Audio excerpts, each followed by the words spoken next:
So good morning guys.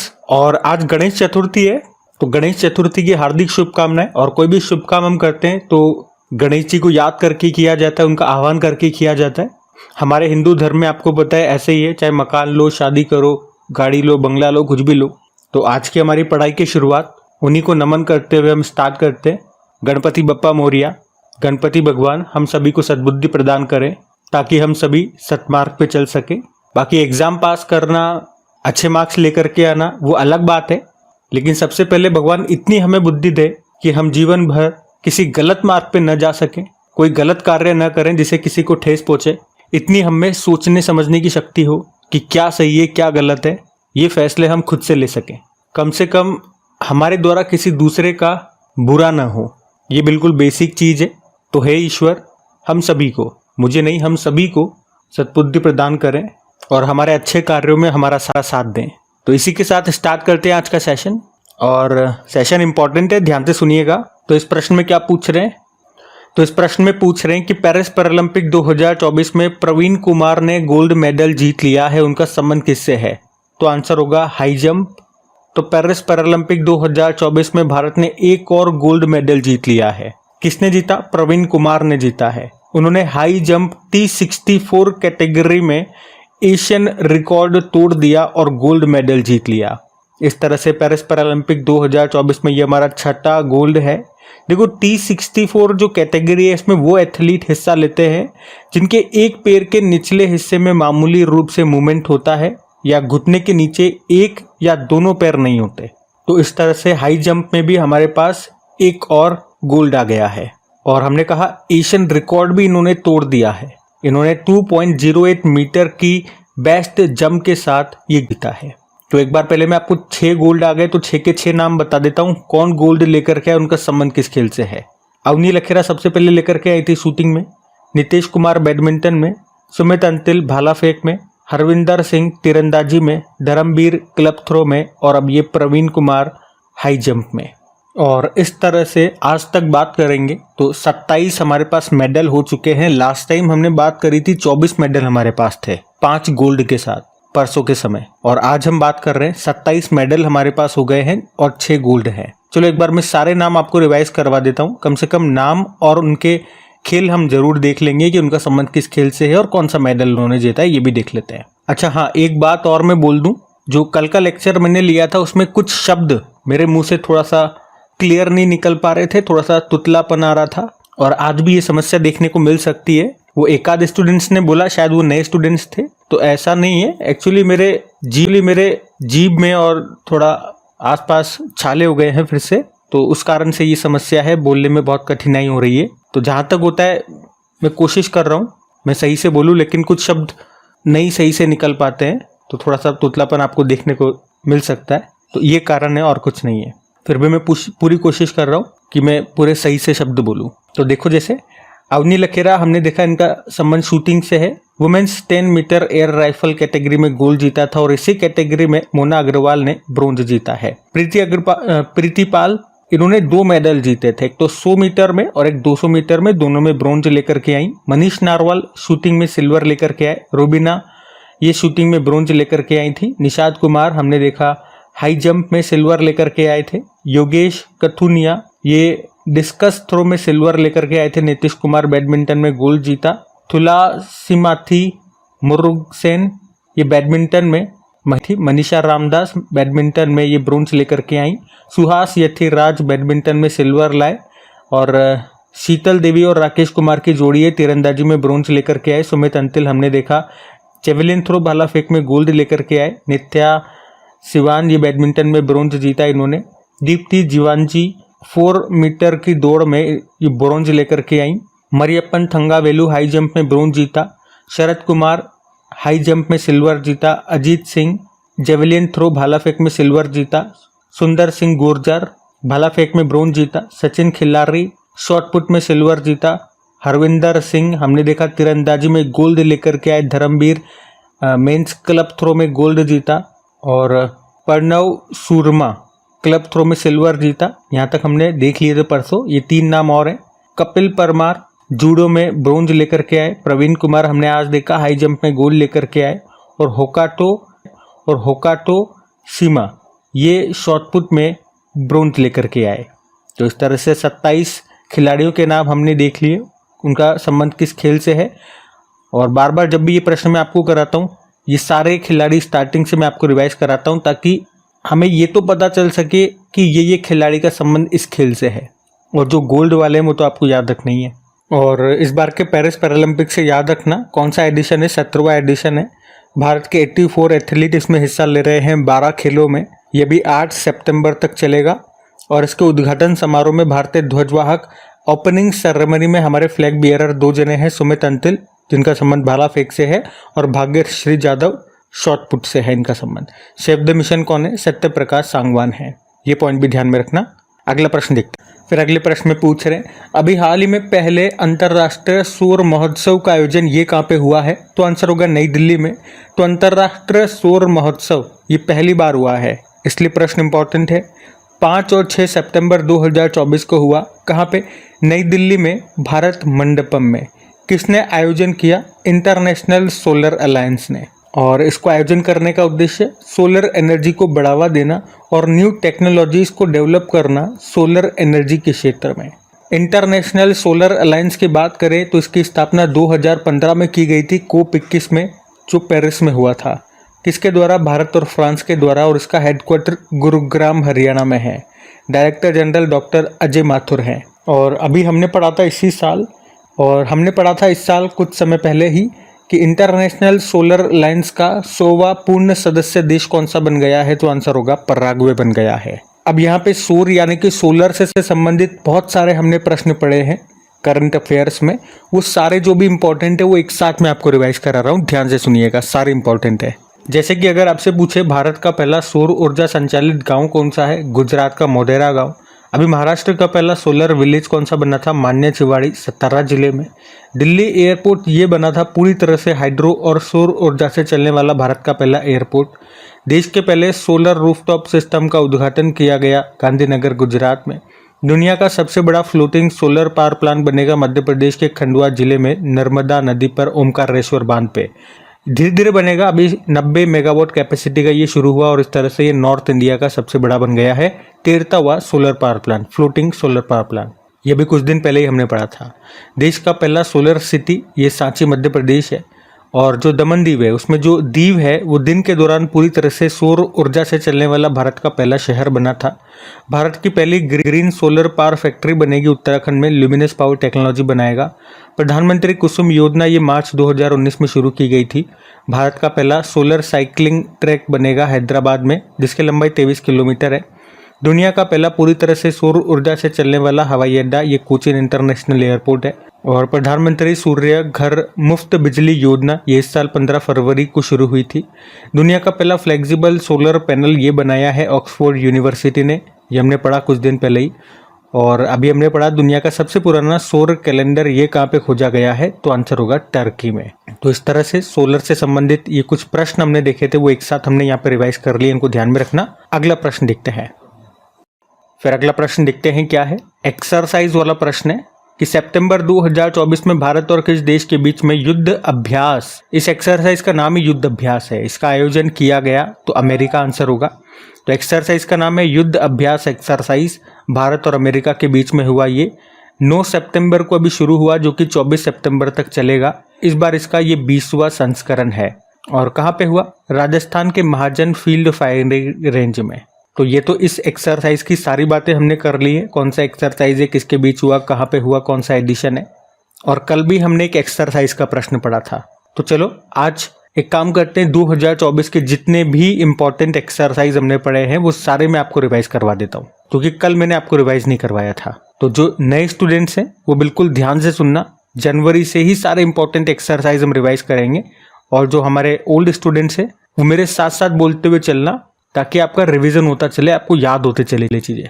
तो इस साल का जो पहला एक्सरसाइज था वो डेजर्ट साइक्लोन था, भारत यूएई के बीच में हुआ राजस्थान में। सहयोग काजिन भारत और जापान के बीच में हुआ चेन्नई में। अयुत्या एक्सरसाइज भारत और थाईलैंड के बीच में हुआ अयुत्या, ये पहली बार हमने इसका आयोजन किया, फर्स्ट एडिशन है। साइक्लोन का इस बार दूसरा एडिशन था, भारत और इजिप्ट के बीच में हुआ, इजिप्ट में। खंजर एक्सरसाइज भारत और किर्गिस्तान के बीच में हुआ, ये हिमाचल प्रदेश के बकलो में। Steadfast Defender exercise NATO ने इसका आयोजन किया, Desert Knight exercise Bharat, France और यूएई के बीच में हुआ अरब सागर के ऊपर। सदा तनसीक एक्सरसाइज भारत और सऊदी अरब के बीच में हुआ राजस्थान में। वायु शक्ति अभ्यास इंडियन एयरफोर्स ने आयोजन किया पोखरण राजस्थान में। मिलन एक्सरसाइज इंडियन नेवल फोर्स ने आयोजन किया, लगभग 50 देशों ने हिस्सा लिया था विशाखापट्टनम में। दोस्ती एक्सरसाइज भारत, मालदीव और श्रीलंका के बीच में हुआ ये मालदीव में। समुद्र लक्ष्मण एक्सरसाइज भारत और मलेशिया के बीच में हुआ विशाखापट्टनम में। सी डिफेंडर एक्सरसाइज भारत और अमेरिका के बीच में हुआ ये अंडमान निकोबार के पोर्ट में। कटलेस एक्सप्रेस एक्सरसाइज ये सेशल्स के पोर्ट विक्टोरिया में हुआ था। बहुराष्ट्रीय अभ्यास से बहुत सारे देशों ने हिस्सा लिया, 16 देशों ने, जिसमें भारत भी एक था। भारत की तरफ से INS तीर ने हिस्सा लिया। वैसे सेशल्स के साथ भारत ने एक अलग से एक्सरसाइज किया था, लिमिट ये एक्सरसाइज सेशल्स में ही। टाइगर ट्रम्प एक्सरसाइज भारत और US के बीच में हुआ था, भारत के पूर्वी समुद्री तट पर। गगन शक्ति अभ्यास इंडियन एयरफोर्स ने आयोजन किया। धर्मा गार्जन एक्सरसाइज भारत और जापान के बीच में हुआ ये राजस्थान में। दस्तलिक एक्सरसाइज भारत और उज्बेकिस्तान के बीच में हुआ ये उज्बेकिस्तान में। सागर कवच एक्सरसाइज, इसमें भारत की सभी समुद्री सुरक्षा एजेंसियों ने हिस्सा लिया था। इसका दूसरा संस्करण अभी दूसरा एडिशन हुआ था लक्षद्वीप में। और विक्टस हैच अंतरिक्ष में पहली बार युद्ध अभ्यास हुआ, अमेरिका के स्पेस फोर्स ने आयोजन किया। पूर्वी लहर अभ्यास भारतीय नौसेना ने आयोजन किया था भारत के पूर्वी समुद्री तट पर। गगन स्ट्राइक सेकेंड भारतीय सेना और वायुसेना ने आयोजन किया था पंजाब में। शक्ति अभ्यास भारत और फ्रांस के बीच में हुआ था मेघालय के उमरोई में।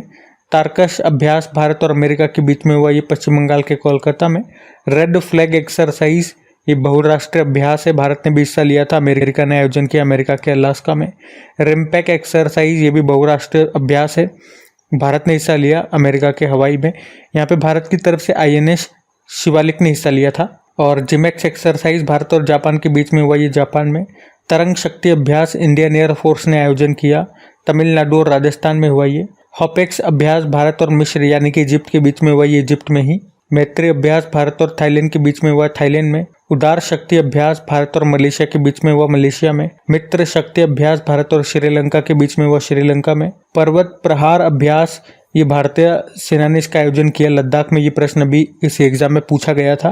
खान क्वेस्ट अभ्यास ये भी बहुराष्ट्रीय अभ्यास था, भारत ने हिस्सा लिया, इसका आयोजन मंगोलिया में किया गया था। और एक हमने कल ही पढ़ा था, भारत और फ्रांस के बीच में वरुण अभ्यास हुआ, कहाँ पे?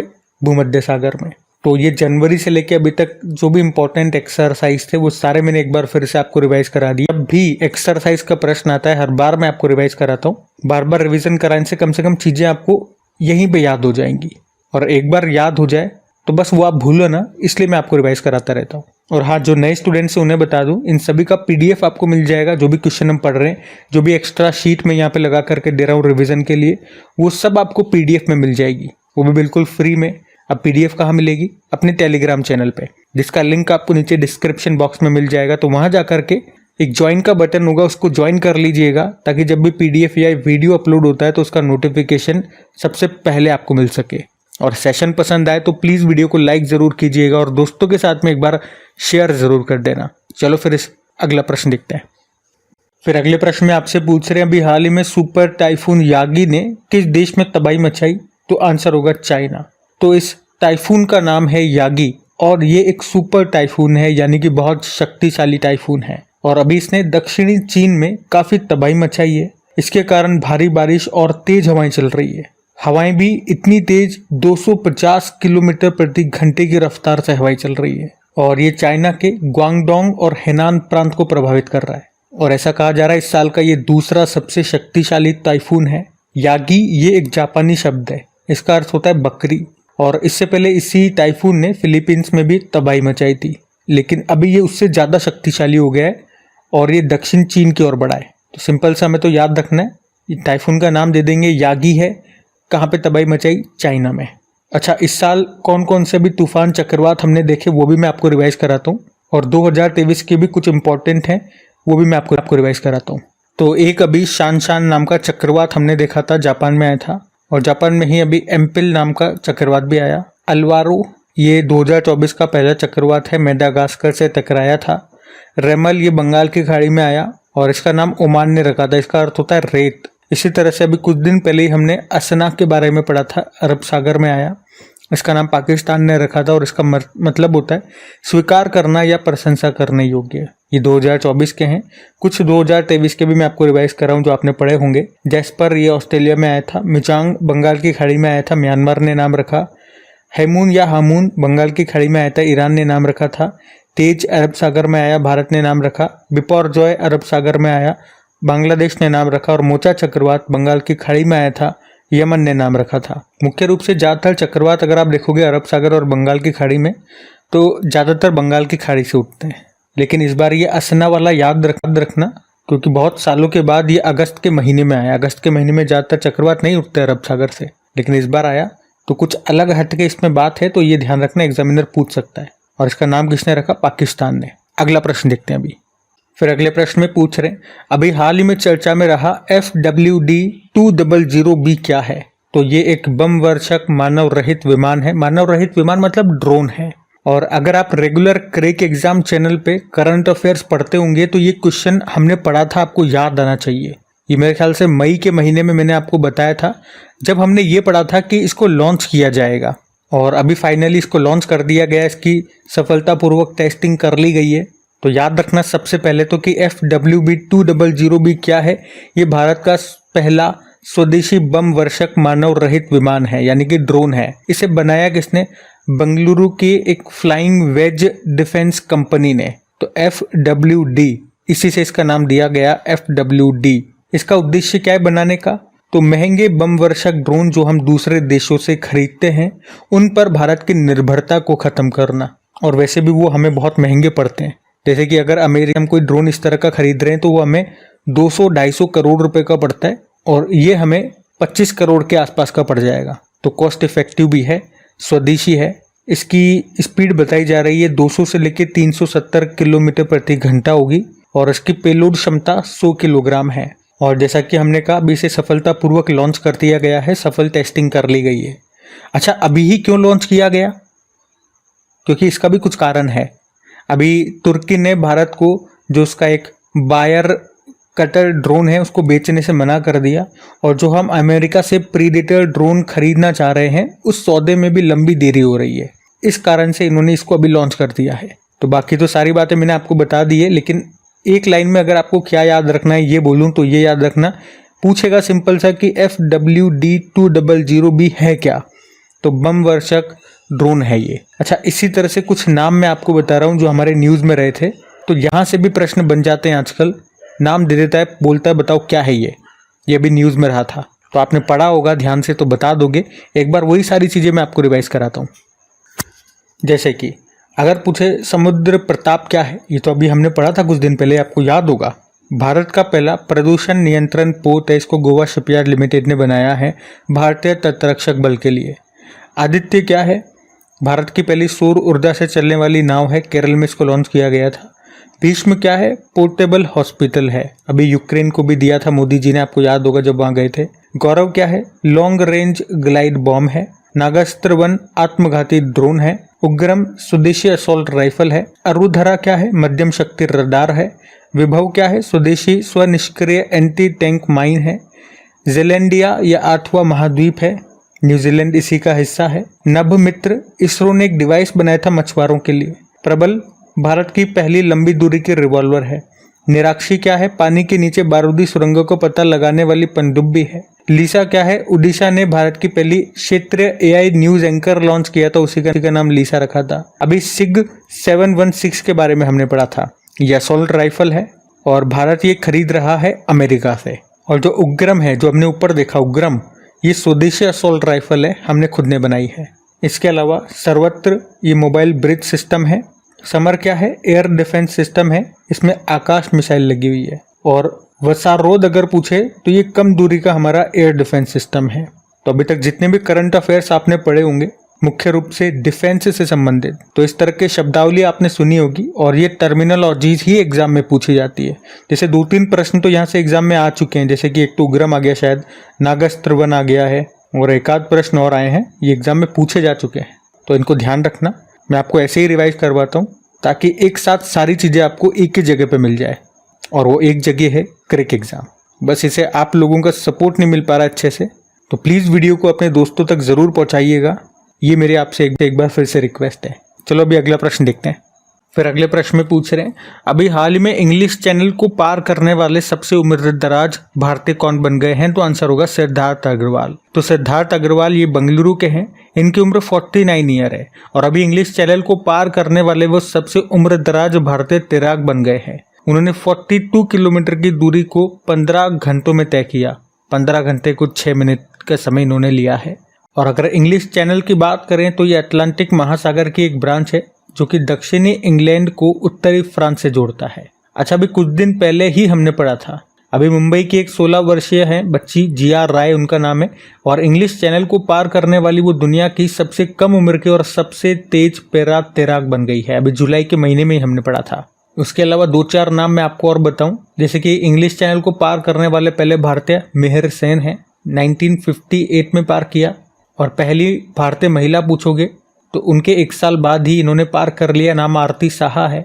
और सबसे पहले व्यक्ति कौन थे इसे सफलतापूर्वक पार करने वाले? वो इंग्लैंड के थे, कैप्टन मैथ्यू वेब, 1875 में पार किया था। और सर्वाधिक बार, सबसे ज़्यादा बार किसने पार कर लिया? ऑस्ट्रेलिया के क्लो मैककॉर्डेल ने 44 टाइम्स पार कर लिया है। और डोवर बैंक भी आपको यहीं पे मिलेगा। इंग्लिश चैनल का जो सबसे सकरा हिस्सा है वहीं पे ये जल संधि स्थित है जिसे आप डोवर जल संधि कहते हो। ये इंग्लिश चैनल को उत्तरी सागर से जोड़ता है। मैं आपको यहाँ पे शो भी कर रहा हूँ फोटो में, आप देख सकते हो। तो इस प्रश्न में हमने सिद्धार्थ अग्रवाल का नाम पढ़ा है, उनका ध्यान रखना नाम। अगला प्रश्न देखते हैं। फिर अगले प्रश्न में पूछ रहे हैं, अभी हाल ही में किस स्थान पर ग्लोबल AI शिखर सम्मेलन 2024 का आयोजन किया गया? तो आंसर होगा हैदराबाद में। तो अभी तेलंगाना के हैदराबाद में ग्लोबल AI समिट 2024 का आयोजन किया गया है। और इस समिट का उद्घाटन किसने किया? जो तेलंगाना के मुख्यमंत्री हैं रेवंत रेड्डी ने। और थीम क्या है? Making AI work for everyone. सम्मेलन का उद्देश्य है AI उपयोग को बढ़ावा देना और सभी को इसके विस्तार के लिए एक प्लेटफॉर्म प्रदान करना। अब वैसे देखो, आप देखोगे तो AI से संबंधित प्रश्न है, और जब भी AI का प्रश्न आता है, अभी तक जितने भी AI से संबंधित प्रश्न आपने पढ़े हैं वो सारे मैं आपको एक साथ रिवाइज कराता हूँ। लेकिन आज मैं आपको रिवाइज नहीं कराऊंगा। उसका कारण है क्योंकि आज हमने मिलिट्री एक्सरसाइज का रिवीजन कर लिया, और ये भी रिवाइज कराऊंगा तो फिर वीडियो बहुत लेंदी हो जाएगा। और वैसे भी 2-5 दिन पहले ही मैंने आपको AI का रिवीजन करवाया था। तो आज एक काम करता हूँ, ये हैदराबाद में हुआ ना, तो हैदराबाद से और क्या क्या प्रश्न बनते हैं ये मैं आपको रिवाइज कराता हूँ। ये बहुत टाइम हो गया हमें रिवाइज करे, तो चलो फिर देखते हैं। तो अभी आपसे पूछा कि भारतीय वायुसेना प्रमुख में हथियार प्रणाली स्कूल का उद्घाटन कहाँ पे किया गया? तो हैदराबाद में। 2024 में भारत में ई-प्रिक्स का दूसरा संस्करण होगा हैदराबाद में ही। भारत का पहला सोलर साइकिल ट्रैक बना है हैदराबाद में, जिसकी लंबाई है 23 किलोमीटर। भारत का पहला कृषि डेटा एक्सचेंज लॉन्च हुआ हैदराबाद में। ग्रीन सिटी का अवार्ड हैदराबाद को मिला था। हैदराबाद में पहला 3D प्रिंटेड मानव कॉर्निया बनाया गया। किस शहर में बायो एशिया शिखर सम्मेलन 2024 के 21वें संस्करण का आयोजन किया गया? हैदराबाद में। दुनिया का पहला रियल टाइम गोल्ड ATM कहाँ लगाया? हैदराबाद में। भारतीय बाजरा अनुसंधान संस्थान हैदराबाद में मिलेगा। भारत में अपनी तरह का पहला फ्लो केमिस्ट्री टेक्नोलॉजी हब स्थापित हुआ कहाँ? हैदराबाद में। देश का पहला पूर्ण महिला स्वामित्व वाला फिक्की लेडीज ऑर्गेनाइजेशन औद्योगिक पार्क बना हैदराबाद में। स्टैचू ऑफ इक्वलिटी का उद्घाटन मोदी जी ने किया था हैदराबाद में ही। ये संत रामानुजाचार्य जी की स्टैचू है, 216 फीट ऊंची है। भारत का पहला ओपन रॉक संग्रहालय भी हैदराबाद में है। भारत का पहला ट्रांसजेंडर कम्युनिटी डेस्क खुला था हैदराबाद में। हैदराबाद किस नदी के किनारे स्थित है? मूसी नदी के किनारे। और हैदराबाद को भारत में शामिल करने के लिए कौन सा ऑपरेशन चलाया गया था?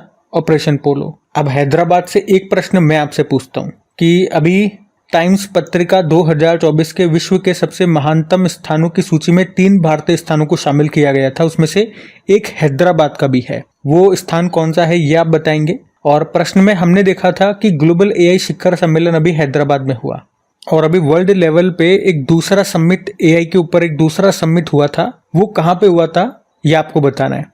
और जब भी समिट यानी कि सम्मेलन का मैं आपको रिवीजन कराता हूँ, पहला प्रश्न वही होता है। पिछले साल उसका पहला संस्करण UK के ब्लेचले में हुआ था, इस बार दूसरा संस्करण कहाँ पे हुआ है ये आपको बताना है। 2 प्रश्न मैंने आपसे पूछ लिए, यहाँ पे उत्तर दीजिए। हम अगला प्रश्न देखते हैं। फिर अगले प्रश्न में पूछ रहे हैं, अभी हाल ही में प्रधानमंत्री नरेंद्र मोदी ने कहाँ जल संचय जन भागीदारी अभियान शुरू किया? तो आंसर होगा सूरत में। तो अभी 6 सितंबर 2024 को ही प्रधानमंत्री नरेंद्र मोदी ने वीडियो कॉन्फ्रेंसिंग के जरिए गुजरात के सूरत में जल संचय जन भागीदारी अभियान या एक योजना शुरू की है। और ये अभियान मौजूदा जल शक्ति अभियान है, एक कैच द रेन अभियान उसी की तरह का है। मतलब इसका भी उद्देश्य क्या है, जल संरक्षण वाटर कंजर्वेशन में सामुदायिक भागीदारी को बढ़ावा देना। तो इस अभियान के माध्यम से जल शक्ति मंत्रालय और गुजरात सरकार ये एक साथ मिलकर के 24,800 वर्षा जल संचयन संरचनाओं का निर्माण करेंगे। तो ये पुनर्भरण जल संरचनाएं वर्षा जल संचयन को बढ़ाने मतलब वाटर कंजर्वेशन को बढ़ाने और लंबे समय तक जल स्थिरता सुनिश्चित करने में सहायक होंगी। तो सिंपल से याद रखेंगे, अभी मोदी जी ने कहां पर जल संचय जन भागीदारी अभियान को शुरू किया, तो सूरत में। सूरत जो कि हमारी डायमंड सिटी है। अगला प्रश्न देखते हैं। फिर आपसे पूछ रहे हैं, अभी हाल ही में राष्ट्रपति द्रौपदी मुर्मू जी ने महाराष्ट्र के किस जिले में विश्व शांति बुद्ध विहार का उद्घाटन किया? तो आंसर होगा लातूर। तो अभी प्रेसिडेंट द्रौपदी मुर्मू जी ने महाराष्ट्र के लातूर जिले के उदगीर में नवनिर्मित विश्व शांति बुद्ध विहार का उद्घाटन किया है। ये एक तरह का मेडिटेशन सेंटर है जो कि 1 हेक्टेयर एरिया में बना हुआ है और ये इतना बड़ा है कि यहाँ पे एक साथ 1200 लोग मेडिटेशन कर सकते हैं। और ये जो विश्व शांति बुद्ध विहार है ये किसकी तर्ज पर बनाया गया? तो इसका जो डिजाइन है बिहार के बुद्ध स्तूप की तर्ज पर इसको बनाया गया है। कहाँ पे? महाराष्ट्र के लातूर में। ये आपको ध्यान रखना है। अगला प्रश्न देखते हैं। फिर अगले प्रश्न में पूछ रहे हैं, अभी लुइस सुआरेज ने किस खेल से संन्यास ले लिया है? तो ये एक फुटबॉल प्लेयर थे, उरुग्वे के फुटबॉलर हैं ये लुइस सुआरेज, और अभी इन्होंने अंतर्राष्ट्रीय फुटबॉल से संन्यास ले लिया है। वैसे वे अमेरिकी क्लब इंटर मियामी से जुड़े हुए हैं। अच्छा, मैंने आपको कई बार रिवाइज करवाया है, इस साल कुछ भारतीय खिलाड़ियों ने संन्यास ले लिया है अलग अलग खेलों से। तो आज मैं आपका रिवीजन नहीं करवा रहा हूँ, आज मैं आप लोगों से पूछना चाह रहा हूँ, देखिए किस किस को याद है वो शीट जो मैंने आपको कई बार रिवाइज कराई है। बताइए, देखते हैं कौन कौन पूरे सही से नाम लिखते हैं, उनके खेलों के नाम भी लिखिएगा। और ये थी आज की हमारी करंट अफेयर्स की क्लास। और अगर आप में से कोई नए स्टूडेंट इसे पहली बार देख रहे हैं तो प्लीज जरूर बताइएगा सेशन आपको कैसा लगा है। बाकी एक बार फिर आप सभी को याद दिला रहा हूँ, एक रिक्वेस्ट है, सेशन को अभी तक आपने लाइक नहीं किया तो लाइक जरूर कीजिएगा, दोस्तों के साथ में स्टडी ग्रुप में शेयर कर देना। पीडीएफ के बारे में मैंने आपको बता दिया, तो चलो कल के करंट अफेयर्स का क्विक रिवीजन करते हैं, फिर सेशन एंड करते हैं। तो यहाँ पे हम 6 सितंबर के इंपॉर्टेंट करंट अफेयर्स का क्विक रिवीजन कर रहे हैं। पहला प्रश्न पूछा था, पहला संयुक्त कमांडर सम्मेलन कहाँ पे हुआ? लखनऊ में। फिर पूछा भी उत्तर प्रदेश में कहाँ पर वैदिक 3D संग्रहालय खोला जाएगा? वाराणसी। फिर पूछा फ्रांस के पीएम कौन बन गए? Michel Barnier. फिर पूछा भारत और किस देश के बीच वरुण अभ्यास हुआ? भारत और फ्रांस के बीच। राष्ट्रपति द्रौपदी मुर्मू जी ने अभी कौन से विधि आयोग के गठन को मंजूरी दी? 23वें विषाणु युद्ध अभ्यास का आयोजन कहाँ पे किया? किसने किया? राजस्थान। और दुनिया की दूसरी सबसे ऊंची बिल्डिंग दुबई में बनेगी, उसका नाम क्या होगा? Burj Azizi. International table tennis federation foundation का राजदूत किसे बनाया गया? शरद कमल को। और किस मंत्रालय ने नोटरी पोर्टल को लॉन्च किया? विधि एवं न्याय मंत्रालय। और आखिरी प्रश्न था, अंतर्राष्ट्रीय चैरिटी दिवस मनाया हमने 5 सितंबर को। चलो अभी कल का होमवर्क प्रश्न देखते हैं और सेशन एंड करते हैं। तो कल के वीडियो में पूछा था senior gender advocate of the year award 2023 से किसे सम्मानित किया गया? तो आंसर होगा राधिका सेन। आप सभी ने प्रश्न का बिल्कुल सही उत्तर दिया। अब ये रहा आज का आपका होमवर्क प्रश्न।